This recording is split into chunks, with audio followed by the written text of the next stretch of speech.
Terry Boykins. A man, a purpose, a reality that you're not going to forget about.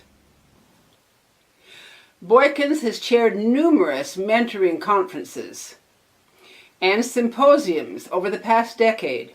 He has also worked on a multitude of EMBODI collaborations with Delta Sigma Theta Sorority Inc. for urban male student achievement. His biological children are graduates of UCLA and UC Berkeley.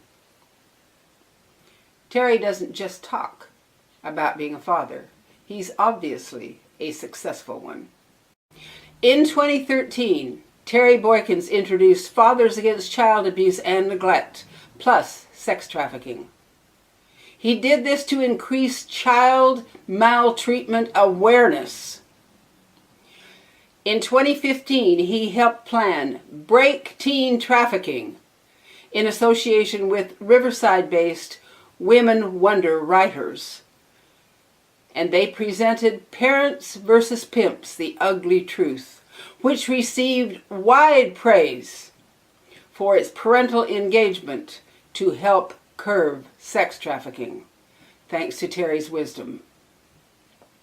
Boykins was also selected as a panelist by COIG to address racism and law enforcement conflicts involving Black youth at All Lives Matter, hosted by St. Stephen's Church in San Diego, California. In the fall of 2015, Boykins hosted Daughters' Lives Matter as part of the national acclaim Million Father March campaign. He is currently engaged in partnerships focusing on poverty diversion, mental wellness, and male emotional needs success through the Street Positive Development Man Plan program. On December 9th, 2015, he will travel to Louisville, Kentucky to receive the Black Male Achievement Award at the Muhammad Ali Center. His favorite motto is, "If you don't spend time with your child, someone else will. I guarantee it." Please welcome Terry Boykins. Terry, Yes. I had the wonderful opportunity to hear you when you spoke at the conference call on Safe Kids Now. And what you said deeply touched me. And I decided then I really want the honor of interviewing this man. Terry, please tell our listening audience what you do. What I do, first of all, Rebecca Kimbel, thanks for inviting me to your interview. I definitely appreciate this, and it was a very good conference call. What I do, Street Positive, is an organization that is engaged in the emotional and mental and physical well-being of children and those things that impact them, particularly as it relates to parenting in their education environments.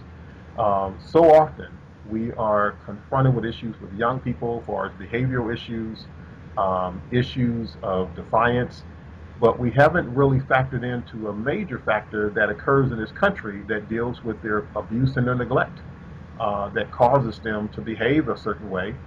And so we began this organization back in 1997 that was strictly focusing on dealing with issues of child safety and, more importantly, the abduction of children that was from disgruntled parents or perpetrators that were in communities. And the objective was to really bring more awareness to parents' responsibility in ensuring the safety of their children. I think you're right. I think the greatest gift that we can give anyone is honest acceptance and caring. There are moments of honest acceptance and caring that have changed people's lives, prevented them from committing suicide. Wonderful things have happened just because somebody actually cared and turned a whole life around. And I think that's the most valuable gift that we can give, because that is of the heart. It is not purchasable. It has to be real. Well, and I think we have to ask the question, Do we want America to be great or just a few Americans to have greatness?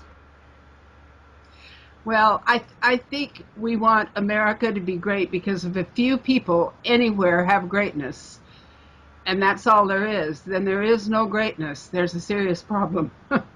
Very serious. A very serious problem. We are all of the same race, the human race. Right. We are all of the same family, the human family. And we must uplift and care about each other, or we will have nothing. And it will only take a matter of time until that becomes a reality. Well, and this is one of the things that we want to do, and I think fathers play a critical role. Teaching men how to be okay with them trying to do the best they can with what they have and feel that they count. Not everyone is going to go to school. Not everyone is going to have the six-figure income. Not everyone is going to have their children in the latest designer wear. But the fact that he's there, the fact that he's accountable and he knows where all his children are, and they know who their daddy is, and their daddy's not afraid to give up something to spend time with them, that is where I think we're going to win this game. And we have to have, and with that comes a level of accountability and a level of discipline and a level of commitment. He doesn't get off the hook just because he wants to do something just for himself. And I tell men, particularly fathers, once you become a father, once you become a father, your focus is to progress the success of your children. That is your role. You had it the other way for a period of time. You had the opportunity to be selfish and do what you wanted to do. But now that you have a child, your responsibility is to the potential of that child. You have to basically understand working with that child just like you understand mastering your craft at your job or your respective profession. Having a child achieve something in life will be just one of the incredible joys that a parent will ever receive. When you talk about the health issues, you talk about parents that are stressed out because of what their children are or are not doing. You talk about parents that are in convalescent homes with no one to come to see them because they never built a relationship with their children. And these are things that to me are very scary. And I don't believe this is what America is really about when it talks about how great it is, the greatest country in the world. We cannot become hypocrites to say that we are one thing and we are not, because the facts are showing itself. We are the highest frequency or incident of terrorist country in the world. Over 51% of terrorist acts occur in the United States of America. We are the highest and the most incarcerated country in the world. We have the highest degree of poverty in the industrialized nations. So if we are going to be truly great, let's go ahead and reverse the numbers and show the world that America can be together, that we do respect our children, that we don't neglect our children, that we do value fathers and for them being in the homes, that we do take care of the women in this country, that we do take care of our daughters, we do know how to raise our sons. When America can send that message to the world, let them take that to the UN. Let them take that to all the global meetings and say, the reason why America is great is not for people to come here and destroy and blow up and kill people. People want to come to America because America offers pride and enjoyment and prosperity and unity and togetherness that deals with the focus of the family. And we can bring the family that value to what we're talking about. I think that this is where we get back to being who we really are. The family is the foundation of the human family. And if the family disintegrates, how can a nation be great? It's impossible. It's impossible. We are made up of men and women producing children. And if we're so dysfunctional, our nation's dysfunctional. It's a fact. That's right. It's just plain a fact. Just a fact. I have a theory about prisons and the problems with prisons. You mentioned prisons. If a young man or a girl broke into somebody's house and stole something, and they had to go to a work camp and pay it back, minimum wage. They had to stay in the work camp and pay it back. And when they got out, they had no record. Mhm. If they had to be, in other words, if they had to deal with the responsibility of their behavior while it was little enough to deal with, Right. we wouldn't have kids in prison with prison records. That's correct. We'd have some, but it would diminish extremely, extremely. I realized that if the United States government went in with DNA testing, and they do on criminal sites, but they don't consider all of these children criminal, and they DNA tested, and for these guys that have over 200 kids, Wow. if they went in there, or they don't have to put the number that high, but I know lots of people have over 200 kids. That's But true. That's yeah, true. That's in so your world. You know that. Right? yeah, so anyway, if they went in there and help the families with the welfare, but turn around and take everything that the father invested in corporations and businesses and in church names that was untouchable, and force them to dissolve it and pay back the government for the care of their children, their biological children. Polygamy would shrink so fast it'd make your head swim. I was a child born for the welfare check. Government funds make polygamous leaders stinking wealthy, and the women and the children are very poor. Daughters are commodities. Sons are free labor, and they have to work for a year or two to get a bride, and then she may be retarded because all the young girls are gone to the old men that had more power. Wow. So it's a even Senator Harry Reid went on the Senate floor and said polygamy is organized crime. Then nothing was much done about it, because then we got involved in the war and you didn't hear much about it anymore. And Warren runs his organized crime from prison today, and it's working quite well for him now. Even Wow. he's got all of his rights because he's in prison. He's got the phone. He can do anything he wants to. So he just runs his crime organization from prison. We have so much educating to do. So much educating to do. The value of these kids that are born in poverty, that are born illegitimate kids. I'm an illegitimate kid. My birth certificate's a forgery to protect my father from any legal responsibility, as are all my mother's children. Wow. And I'm just one story. But educating these people in a way that is going to touch their lives is not going to be found in school, because that's not what they're teaching. We need to help people understand that they personally, that person in the mirror has value and can make a difference. And I tell you what, that becomes critical. That person in the mirror. I think Michael Jackson talked about it greatly in his song, "The Man in the Mirror." Yeah. The value of that person in the mirror. We have to become so unselfish to recognize that everybody in that mirror has value. Yes. Everybody has value. The question becomes, what do we want to give up that creates billions and hundreds of billions of dollars and shifts from a selfish perspective? That means that, are we going to have not as many people in prison? That's probably is going to happen. Are we going to have not as many people on pharmaceuticals? That probably is going to happen. If we want true value, and see, if children are going to truly be our investment. Right. We sing the nice little songs, we have the nice little sayings, children are our future, the future belongs to our youth.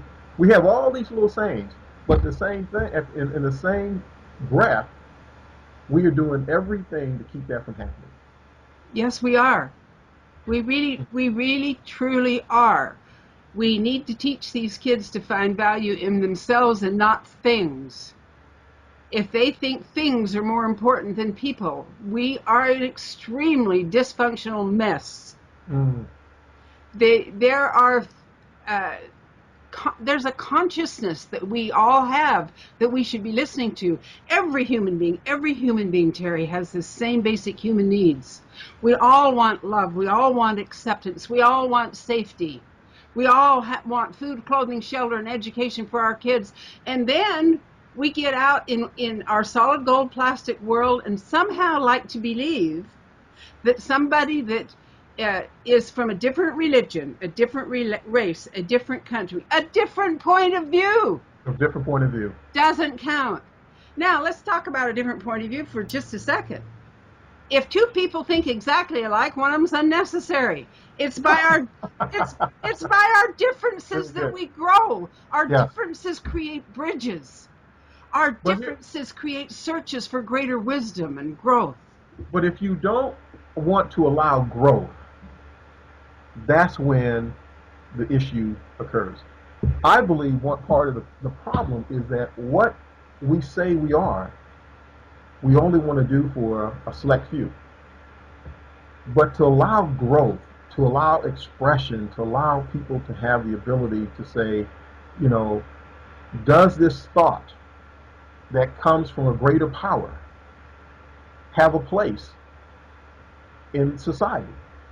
And I think that we are really trying to limit the capacity of human potential. Yeah. And I think that if it says that if we were created in God's image and God created, then was not one of the things that was given to us in the beginning was the ability to create and to express? What if God chose not to express in those 6 days what he believed literally the universe would look like? And so if we limit ourselves, then we truly are doing our children a disservice, because it is from that birth you became from a polygamous situation. If Rebecca Kimbel had not come into this world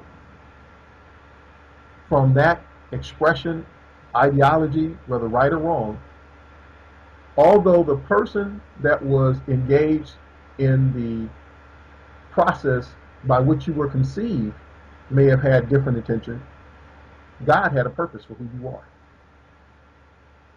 I do realize that had I not walked the path that I've walked, I wouldn't have the incentive, the fire, the pig-headed determination to be who I have become. And the dedication and the heart and the conviction to stand by it no matter what. Mm-hmm. And I realized that the fire that was held to my feet created the steel that now carries me forward. Wow. And I do know that. And I want to help other people know that. It doesn't matter where we were born. It doesn't matter how perfect or imperfect anything is. What matters is, can we get a hold of it and realize that we are all united. We're united on a level of creation that is one. If you do unto somebody else, you do it unto yourself. And you don't think so until your karma runs over your dogma. But True. it's still true.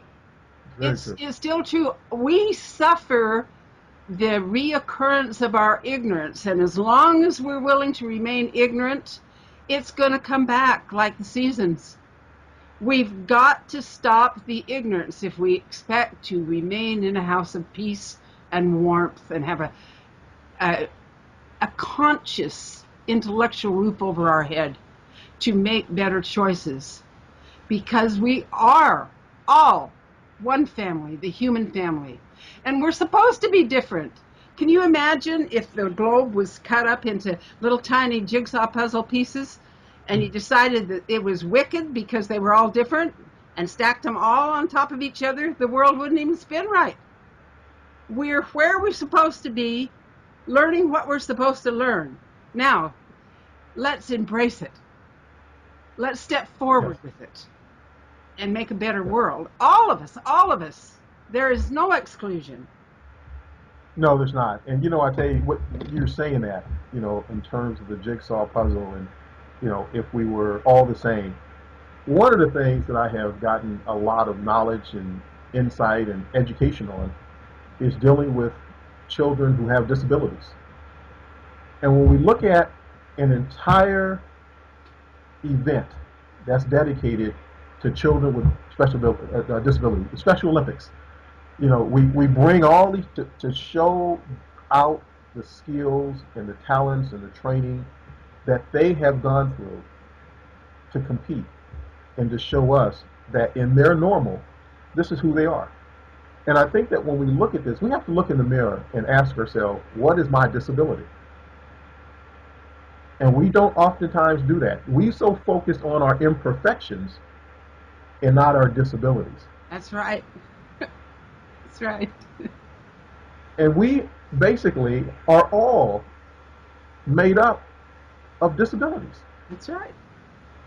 There's something that handicaps all of us, whether that's emotionally, whether that's physically, whatever it may be, but we all have handicaps. And we ought not just act as if we're the only ones that are healthy and sane and can put it all together. I think that one of the things that's happening, and I appreciate what you're saying, and also too with regards to, the whole issue of what's happening with the show and what you're trying to do in terms of getting the message out to a lot of different people, is, are you okay with your disability? Yeah, I'm finally realizing that perhaps the cross I came to bear is the thing that's going to lift me up. Yeah, absolutely. Yeah. And I think we're so oftentimes, we spend a lot of time in anger prosecuting ourselves versus in joy and uplifting ourselves because of what's happened to us. And what's happened to us, although they're ugly and they're undesirable and they are things you want to push aside, but if you understand how mountains are built by the pressures that come underneath the surface that causes a peak to occur. It's true. And if we can just understand where we are in the mountain, and this is the process, we will give our young people a better view than we have. That is really, really very true. I think in the greater part of my life, it was painful for me to just have anybody know the real truth about me. Because we have such stigmas of illegitimate children and poverty and dads in jail and you know it all. You know that just the truth about me, I felt like I was the epitome of the statement or the little phrase they call white trash, that I was it, and that I could never, ever, ever be anything else. And then I got so angry and disgusted, I just decided that it was too bad what they thought. That was Right. their problem, not mine. Right. My problem was, am I going to rise above this, regardless of anybody's opinion? Am I going to be able to look in the mirror and respect me? They don't have to respect me. Am I going to respect me? Or am I going to cower all my life like a little whipped dog because of what somebody might think, because I'm not America's blue blood? And it got to be looking pretty silly to me. I thought, for heaven's sake, grow up. It's your childhood. It's over. It's over. Now what do you want to be? And I tell you what, and as you were saying that, and it goes back to this disability, when you can look at your hater, when you can look at your attacker and say, you know what, I know what my problem is. What's your disability? There you go. We got to really, Yeah. we got to really get to a point of being okay with self. Right. And I think it's important for everyone to write down, what do I think is wrong with me? And what's really right with me? Right. And we spend so much time on what's wrong with us that it overshadows what our purpose is. Well, you think about where we spend time with our kids. We spend time with them and impressing upon them that, go to school, you got to do good in school, you got to pay attention. Why is the teacher calling me? How come you're not doing? But when you start talking about developing who they are, being okay with understanding that they are individual, that they have purpose, and learning why and understanding the whys, becomes very important. We don't work too much, and we don't do a very good job on human development in this country. And getting someone to be okay with being able to express how they're feeling about something, and to have someone who can guide them through that awkward process of not knowing that you're just interacting with other people who have their own problems that basically is overpowering your problems. Right. And that's really what we're dealing with, because if a person has the time and the fortitude and the intention of minimizing or putting down or bullying a person, they basically are saying, I have my own issues that I'm going to project onto somebody else, and you're not going to find out as much about me as I'm going to have you exposed to me. And that's something I think becomes a very big issue, because once you wake up, once you realize that that is an abusive relationship, once you wake up and realize that I don't want to be here anymore, and that's why so many kids run away, and that's why so many pimps are waiting to take them into their arms. That's why there's so many people. There's so many people out there.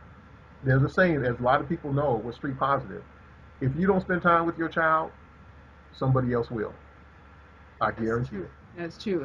And that somebody else, you don't know who it's going to be You don't know who's going to be, or the circumstances. or the circumstances, or Yeah. what their intentions are, because they do have an agenda. And Yes. whatever you think that you're willing to throw away in your child, there will always be somebody that comes along to pick them up, whether good or bad. But whatever you don't want in your child, somebody else will want. It's amazing that you said that, because the person that will exploit that child sees the value in them, and the child doesn't see the value in themselves enough to protect it. They don't Wow, they don't know that. they They don't don't know that. they don't see that value. And another thing I realized much later in life is these condescending people are speaking and projecting their vision, their emotional vision of the world. And so what they're saying and doing should tell you more about them than it'll ever tell you about you. You're only part of the world they're seeing through their personal angry projection. That's exactly right. It isn't about you. It's about their personal angry projection. But it, Wow. it took me years to figure that out. So, yeah. But when you talk about that, if you had it revealed to you earlier, this is where I think we're getting back with child maltreatment and neglect and all that goes Yeah. on. My thing is this: just think about what a wonderful world it would be if we had a chance to reduce the anguish time period that a child deals with. Oh, that would change the world. It would change the world.